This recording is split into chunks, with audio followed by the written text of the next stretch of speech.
السلام عليكم ورحمة الله وبركاته. الحمد لله وحده والصلاة والسلام على من لا نبي بعده. فأعوذ بالله من الشيطان الرجيم. بسم الله الرحمن الرحيم. يغشي الليل النهار ويطلبه حثيثا والشمس والقمر والنجوم مسخرات بأمره ألا له الخلق والأمر. শাহগারী ইসমাইল হাফিজিয়া কওমি মাদ্রাসা ছাত্র ঢাকা কর্তৃক আয়োজিত বার্ষিক অনুষ্ঠানের সম্মানিত সভাপতি, বিজ্ঞ বিচারক মণ্ডলী এবং আমার সামনে এলএমবি বাসীর ছাত্র ভাইয়েরা, সবাইকে জানাই আমার অন্তরের পক্ষ থেকে আন্তরিক মোবারকবাদ। আল্লাহ পাক কোরআনে কারিমে ইরশাদ করেন, ইউশিল লাইলান নাহারা ইয়াতলুবুহু হাদীসা ওয়াশ শামসা ওয়াল কমার। আসমান সৃষ্টি করেছি আমি, জমিন সৃষ্টি করেছি আমি, পাহাড় সৃষ্টি করেছি আমি, তারকা সৃষ্টি করেছি আমি, পর্বত সৃষ্টি করেছি আমি। আমার সৃষ্টি আলা লাহুল খালক, সৃষ্টি আমার, ওয়াল হুকুম চলবে আমার। আল্লাহর হুকুমে, আল্লাহর সৃষ্টিতে আল্লাহর হুকুম ছাড়া অন্য কোনো হুকুমকে বাস্তবায়িত করতে দেওয়া যাবে না। আল্লাহর সৃষ্টি আলা লাহুল খালক, সৃষ্টি আল্লাহ, ওয়াল হুকুম চলবে আল্লাহ। আল্লাহর আইনকে যারা মানবে তারা সত্যিকারের অর্থে ঈমানদার। আল্লাহর আইনকে যারা মানবে না তারা তাগুত। আর এই তাগুতের আইনকে যারা মানবে তারা মুনাফিক। আর এই তাগুতের মুনাফিকের কোনো নাই, কোনো ক্ষমা নাই।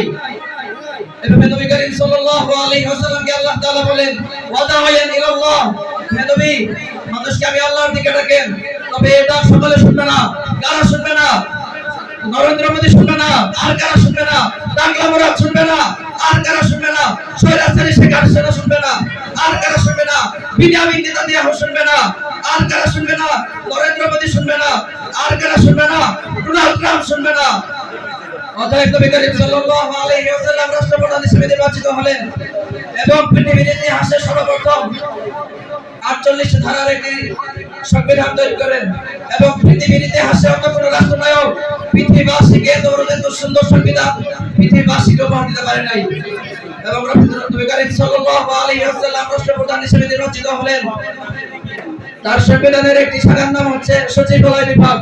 এই সচিবালয় বিভাগে দায়িত্ব পালন করেন হযরত হামজা ইবনে রাবিয়া রাদিয়াল্লাহু তাআলা আনহু। নবী করিম সাল্লাল্লাহু আলাইহি ওয়াসাল্লামের সংবিধানের আরেকটি বিভাগের নাম ছিল বিচার বিভাগ। সেই বিচার বিভাগে দায়িত্ব পালন করেন হযরত আলী রাদিয়াল্লাহু তাআলা আনহু, হযরত উসমান রাদিয়াল্লাহু তাআলা আনহু।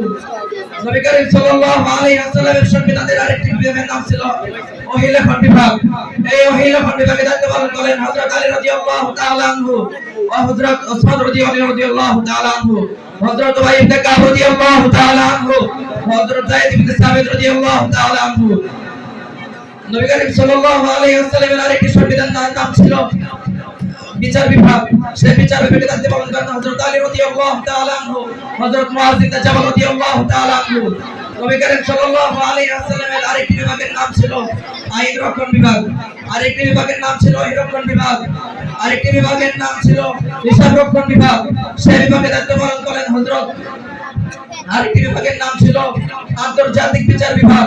সেই বিভাগে দায়িত্ব পালন করেন হযরত আনাস রাদিয়াল্লাহু তাআলা আনহু, হযরত উবাই ইবনে কাব রাদিয়াল্লাহু তাআলা আনহু, হযরত মুগিরা ইবনে শুবা রাদিয়াল্লাহু তাআলা আনহু। নবী করিম সাল্লাল্লাহু আলাইহি ওয়াসাল্লামের আরেকটি বিভাগের নাম ছিল অভ্যর্থনা বিভাগ। সেই বিভাগে দায়িত্ব পালন করেন হযরত ইবনে যাবেদ রাদিয়াল্লাহু তাআলা আনহু। এভাবে সুস্পষ্টভাবে নবী করিম সাল্লাল্লাহু আলাইহি ওয়াসাল্লাম রাষ্ট্র পরিচালনা করার পরেও নবী করিম সাল্লাল্লাহু আলাইহি ওয়াসাল্লামকে গালি দেওয়া হয়। নবী করিম সাল্লাল্লাহু আলাইহি ওয়াসাল্লামকে নিয়ে কটূক্তি করা হয়। স্পষ্ট ঘোষণা হলো, নবী করিম সাল্লাল্লাহু আলাইহি ওয়াসাল্লামের দুশমনের কোনো রাজনৈতিক ক্ষমতা পরিচয় নাই। নবী করিম সাল্লাল্লাহু আলাইহি ওয়াসাল্লামের দুশমনের কোনো ধর্মীয় পরিচয় নাই। নবীর দুশমনের কোনো গোত্রীয়, কোনো বংশীয় পরিচয় নাই। নবীর দুশমনের একটাই পরিচয়, ও ইসলামের দুশমন, ও সভ্যতা প্রথার দুশমন, ও বিশ্ব মানবতার দুশমন, সে আমাদের জানের দুশমন। আমাদের ঘোষণা হলো, এই মাহফিল থেকে আমরা বলে দিতে চাই, আগামী দিনে যদি এই ভূপৃষ্ঠে নবীকে নিয়ে কোনো গালি দেওয়া হয় তাহলে আমরা আবার সামনা চত্বরে যাব, আবার সামনা চত্বরে যাব। জীবন দেওয়া হলে জীবন দেব, কুরবান করা হলে কুরবান করব, সম্পদ দেওয়া হলে সম্পদ দেব। আল্লাহর জমিনে আল্লাহর কোরআনের হেফাজত করেই ছাড়বো ইনশাআল্লাহ। নাসরুল্লাহি ওয়া ফাতহুল করিম।